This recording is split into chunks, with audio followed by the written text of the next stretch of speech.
नमस्कार दोस्तों, आप सभी लोगों का YouTube चैनल पर बहुत बहुत स्वागत है। आज हम लोग भारतीय संविधान शुरू करने वाले हैं।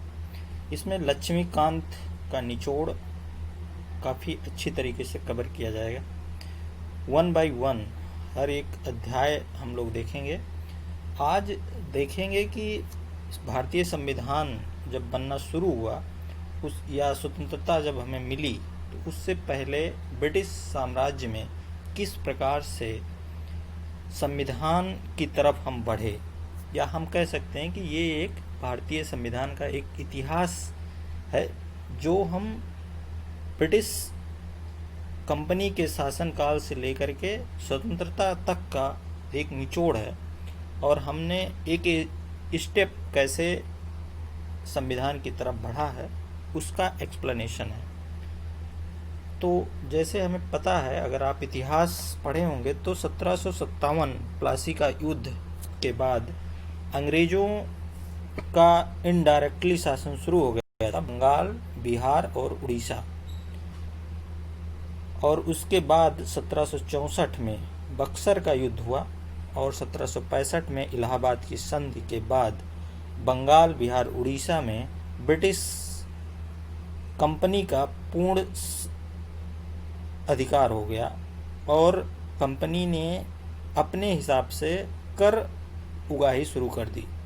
और ये कर उगाही करने वाला कोई और नहीं, जो भारतीय राजा थे वो कलेक्टर रेवेन्यू का काम करने लगे ब्रिटिश कंपनी के लिए, और कंपनी अपने हिसाब से व्यापार करती और कर को इकट्ठा करती थी।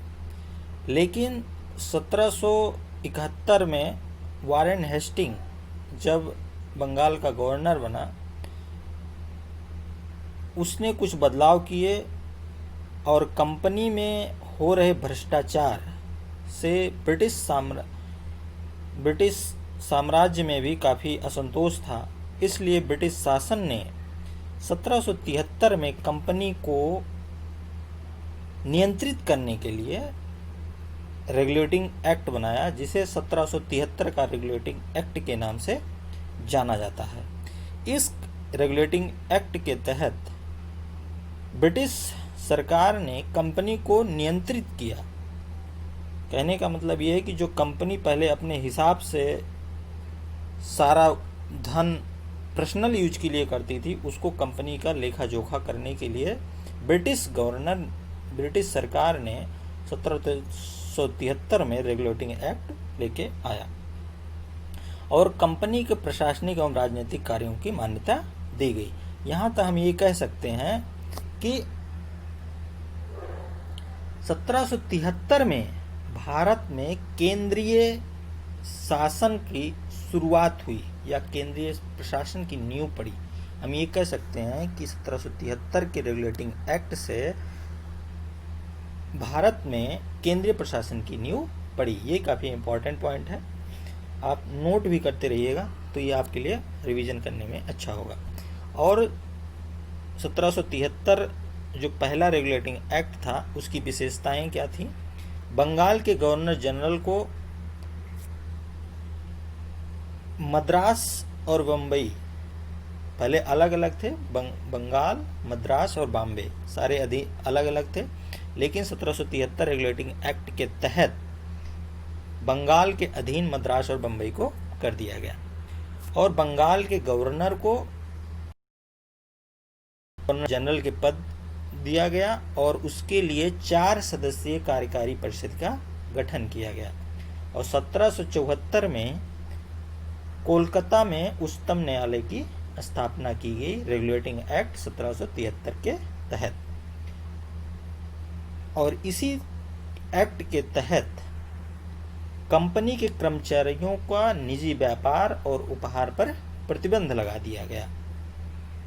उसके बाद 1773 के अधिनियम की कमियों को दूर करने के लिए 1781 में एक्ट ऑफ सेटलमेंट एक्ट पास हुआ और इसी के तुरंत बाद 1784 में एक दूसरा एक्ट आया जिसे 1784 का पिट्स इंडिया एक्ट कहा जाता है। इसकी विशेषताएं क्या थी? कंपनी के राजनीतिक और वाणिज्यिक कार्यों का पृथक्करण कर दिया गया। दूसरा क्या था, राजनीतिक मामलों के को नियंत्रित करने के लिए एक नियंत्रण बोर्ड का गठन किया गया, जिसे बोर्ड ऑफ कंट्रोल के नाम से जाना जाता था। इसमें सभी नागरिक, सैन्य, राजस्व, ये सब इसके नियंत्रण में रहते थे। इससे ब्रिटिश सरकार कंपनी के कार्यों और प्रशासन को पूर्ण नियंत्रित करता था। उसके बाद 1813 में एक अधिनियम आया था। उसके तहत कंपनी का व्यापार चाइना में प्रतिबंध लगा दिया गया, जो इतना इम्पोर्टेंट नहीं था इसके संविधान के लिए, इसलिए मैंने उसको कंक्लूड नहीं किया है।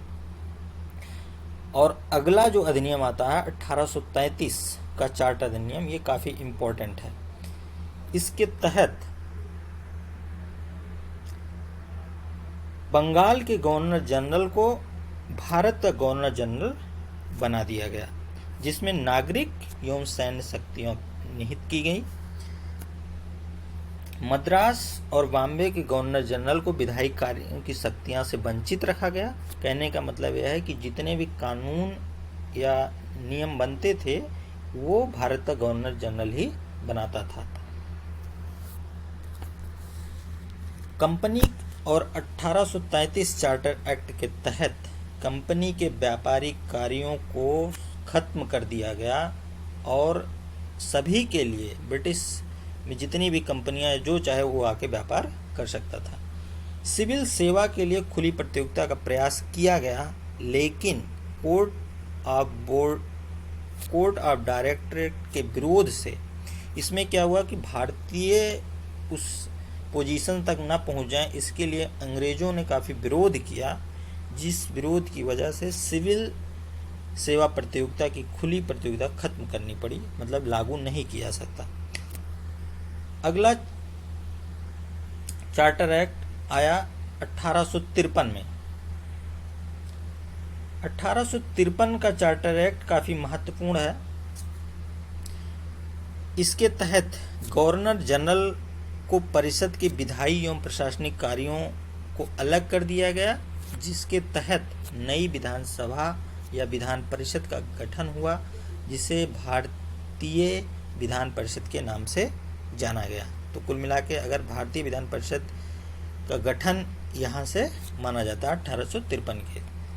अगला क्या था, यहाँ से सिविल सेवा प्रतियोगिता, खुली प्रतियोगिता शुरू हुई 1853 से, और 1854 में इसी चार्टर के तहत मैकाले समिति का गठन किया गया, जो शिक्षा के लिए काफ़ी इम्पोर्टेंट थी, जिसे मैग्ना कार्टा भी कहा जाता है। और इसका अगली थी कि भारतीय विधान परिषद में स्थानीय प्रतिनिधित्व प्रारंभ किया गया। जो विधान परिषद थी उसमें स्थानीय मतलब कि जो प्रांत थे वहाँ से लोगों को हर प्रांत से एक एक, कहने का मतलब अगर 6 सदस्य थे तो 6 में से 4 प्रांत से बंगाल, मद्रास, मुंबई और आगरा से अलग एक एक कंपलसरी कर दिया गया। उसके बाद 1757 की क्रांति के बाद ब्रिटिश सरकार ने भारत की सत्ता को अपने हाथ में लिया और सबसे महत्वपूर्ण अधिनियम 1858 का अधिनियम पास किया। इसके तहत भारत के गवर्नर जनरल को भारत का वायसराय नियुक्त किया गया तथा नियंत्रण बोर्ड और निर्देशक कोर्ट समाप्त कर भारत के लिए शासन में दैव शासन प्रणाली को समाप्त कर दिया गया और भारत के राज्य सचिव पद का सृजन किया गया। तो यहाँ से नियंत्रण बोर्ड को खत्म किया गया और एक नया पद क्या आया, भारत के सचिव का, जो ब्रिटिश संसद का सदस्य होता था और वो कार्य करता था भारत के राज्य सचिव की तरह, लेकिन उसका दायित्व जो होता था वो ब्रिटिश संसद के प्रति उत्तरदायी होता था। उसके बाद 1861 में एक दूसरा आया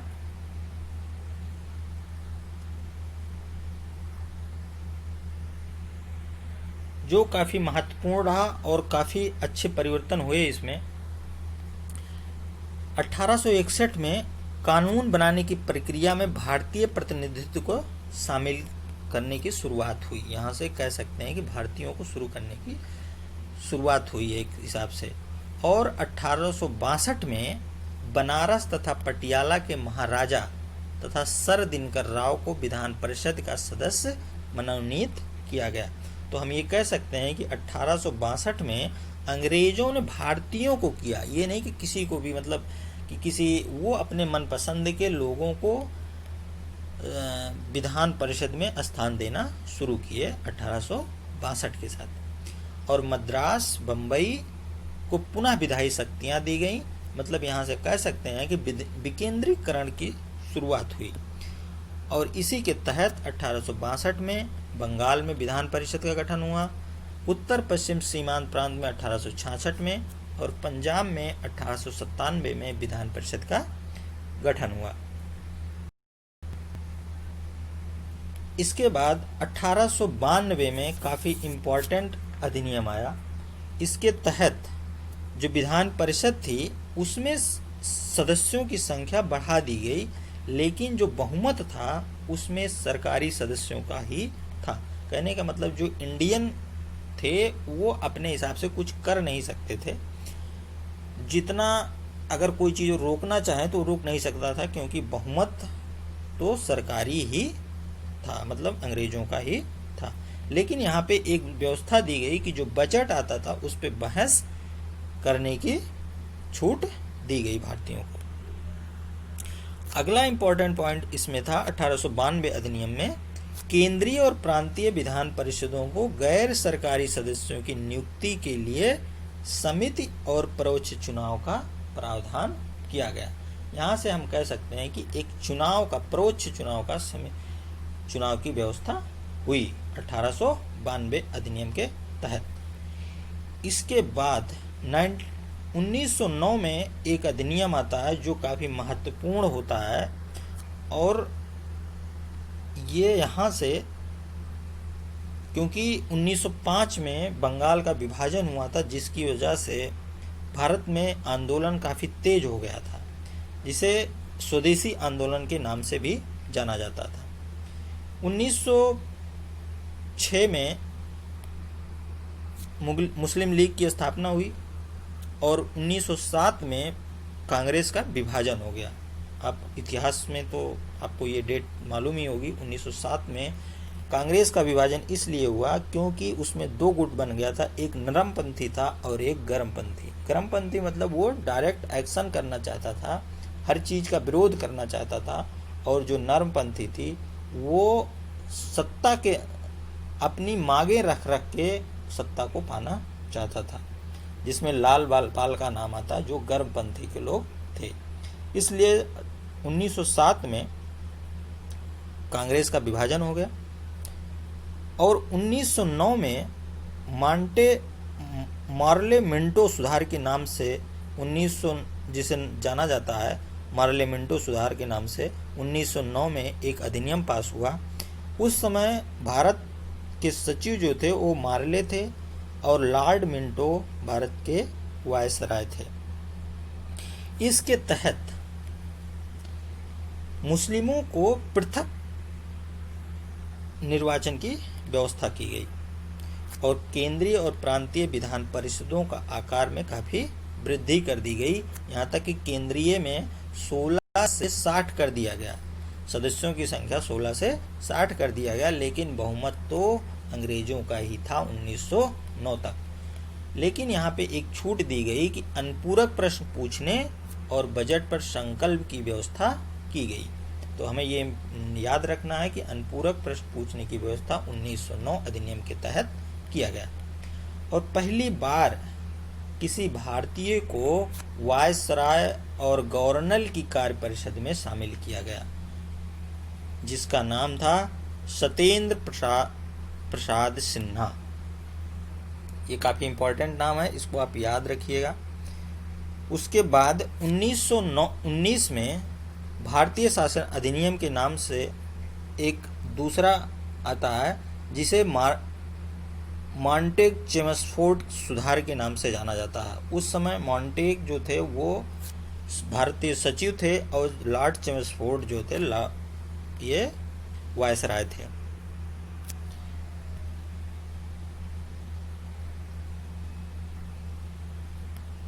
उन्नीस में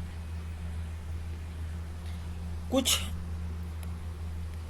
और हम आगे बढ़े, जिसमें केंद्रीय और प्रांतीय विषयों की पहचान सूची को पृथक कर करके अलग किया गया, जिसमें प्रांतीय विधान परिषद को अपनी सूची विषय पर विधान बनाने का अधिकार दिया गया, लेकिन इसमें बहुत सारे जो आरक्षित विषय थे वो गवर्नर के हाथ में ही थे। तो कहने का मतलब विधान परिषद में उसको द्विसदनीय व्यवस्था की गई, द्विसदनीय या देव शासन की व्यवस्था की गई, क्योंकि उसमें कुछ आरक्षित थे जिसका गवर्नर, कार्यपालिका गवर्नर की सहमति के बिना नहीं हो सकता था, और जो एक विधान परिषद करती थी। तो यहाँ पे 1919 में एक चीज अक्सर पूछा जाता है कि प्रांतों में देव शासन की व्यवस्था किस अधिनियम के तहत हुई। तो ये कब हुई थी? 1919 के तहत। इसमें अगला क्या था? द्विसदनीय व्यवस्था और प्रत्यक्ष चुनाव की व्यवस्था प्रारंभ की गई। मतलब विधान परिषद में प्रत्यक्ष चुनाव की व्यवस्था की गई। यहाँ से चुनाव होने लगे, 1-2% लोग वोट देना शुरू किए, जिसमें राज्यसभा और लोकसभा विधान परिषदों में द्विसदनीय व्यवस्था की गई। और वायसराय की कार्यकारी परिषद में 6 सदस्यों में से 3 भारतीय होने के लिए कंपलसरी किया गया।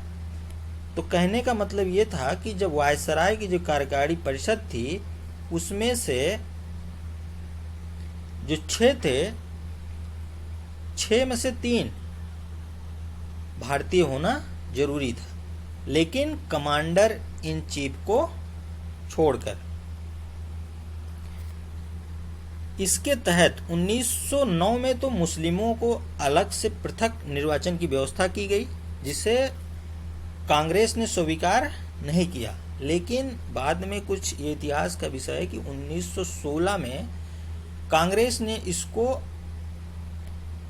पूर्ण रूप से नहीं, लेकिन इसको एक तरीके से स्वीकार ही कर लिया था कि उसमें कुछ ऐसे स्थिति बनी थी कि जिसके तहत हिंदू मुस्लिम एकता के लिए पृथक निर्वाचन को स्वीकार किया गया था, जो आगे चलकर काफी खतरनाक सिद्ध हुआ। और 1919 में ही सिख, ईसाई, आंग्ल भारतीयों के लिए पृथक निर्वाचन की व्यवस्था की गई।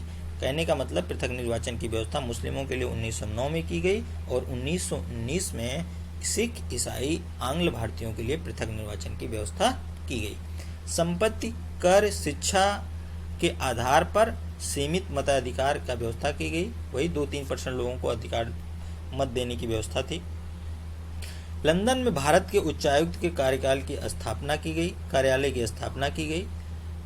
और लोक सेवा आयोग का गठन 1926 में इसी अधिनियम के तहत किया गया। केंद्रीय और राज्य बजट अलग अलग किए गए।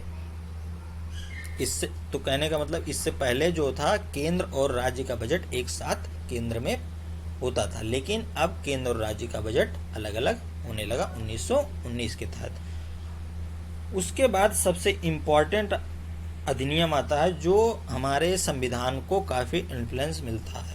कहने का मतलब उसके काफ़ी तर पॉइंट ऐसे हैं हमारे भारतीय संविधान में जो भारत सरकार अधिनियम 1935 से ले लिया गया, सीधे के सीधे ले लिया गया। इससे पहले 3 गोलमेज सम्मेलन हुई थी, एक 1930 में, एक 1931 में, एक 1932 में। इन सब के निचोड़ों के आधार पर भारत सरकार अधिनियम 1935 पेश किया गया था, जिसमें 321 धाराएं और 10 अनुसूचियां थीं। अखिल भारतीय संघ की स्थापना तथा विषयों को 3 भागों में बांटा गया। जैसे अभी 3 विषय होते हैं, एक संघीय सूची होती है, एक राज्य सूची होती है, एक समवर्ती सूची होती है। तो इसको 1935 में ये व्यवस्था की गई थी। संघीय सूची में 59, राज्य सूची में 54 विषय और समवर्ती सूची में 36 विषय थे। अवशिष्ट शक्तियां वायसराय के पास थी। हालांकि संघीय व्यवस्था का अस्तित्व में नहीं आई थी क्योंकि इसमें रियासतें भाग नहीं ली थी। प्रांतों में दैव शासन को समाप्त कर दिया गया। जैसे हम पहले बताए कि 1919 में प्रांतों में दैव शासन शुरू किया गया, लेकिन 1935 के अधिनियम के तहत प्रांतों का दैव शासन समाप्त करके केंद्र में दैव शासन का शुभारंभ किया गया। और 11 राज्यों में से 6 राज्यों में द्विसदनीय व्यवस्था थी। कहने का मतलब उसमें राज्यसभा और लोकसभा की तरह 2 सदनीय व्यवस्था थी। अगला पॉइंट इसका 1935 का क्या था, दलित महिला मजदूर वर्ग के लिए अलग अलग निर्वाचन, सांप्रदायिक प्रतिनिधित्व खत्म करके इनके लिए अलग अलग निर्वाचन की व्यवस्था, कहने का मतलब इनको आरक्षण की व्यवस्था दी गई। क्योंकि जो गांधी जी और अंबेडकर के बीच पूना समझौता हुआ था, उसके बाद सांप्रदायिक प्रतिनिधित्व को समाप्त किया गया और दलित महिला मजदूर वर्ग के लिए अलग से आरक्षण की व्यवस्था की गई और 1858 की भारत परिषद को समाप्त करके सचिव के लिए सलाहकारी टीम की गठन किया गया और लगभग 10 या 12% लोगों को चुनाव या मताधिकार देने का अधिकार प्रदान किया गया और इसी के तहत आरबीआई की स्थापना की गई। राज्यों के लिए भी प्रांतीय एवं संयुक्त सेवा आयोग शुरू किया गया। इसमें एक से अधिक राज्यों के लिए भी संयुक्त सेवा आयोग होता था और 1937